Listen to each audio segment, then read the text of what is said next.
This is News Center 6, the news at 5. The Northwest's homeowners have put up with a lot in the past year. Power outages, fallen trees, flooded living rooms.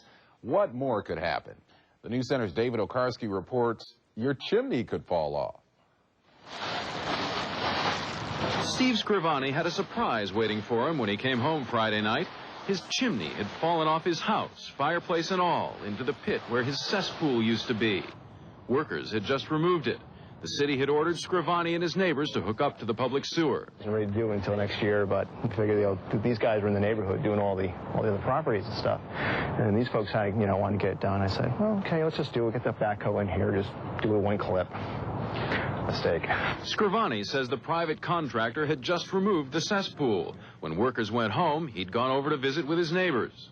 The fireplace and stuff was still intact and still just kind of hanging because they hadn't shored it up or anything. And, my neighbor came home and we were talking for about a half hour, and then I came back out to, just go home, and it was just gone. Just like that, just gone. Yeah, my first reaction is like, are they going to condemn our house? That's actually what I walked in and asked them.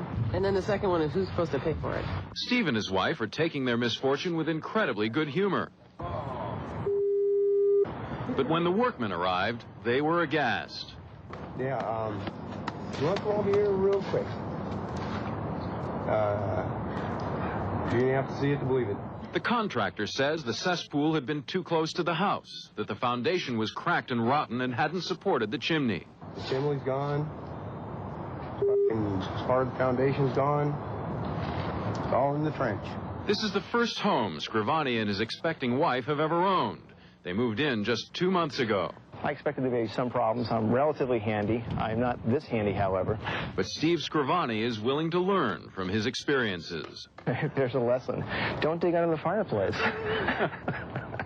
David Okarski, News Center 6. Well, the excavation company's insurers will take a look at Steve's home on Monday. Oh, man. The poor guy. Yeah, that's not good. Not at all. Hopefully we'll be able to let you know how Steve fares. Well, the weather was pretty okay today. Yeah, it was very pleasant out there for the most part. It wasn't coming down in buckets like it had been for the past couple of days. Yeah, for poor Steve's home. It's going to stay dry, Pete.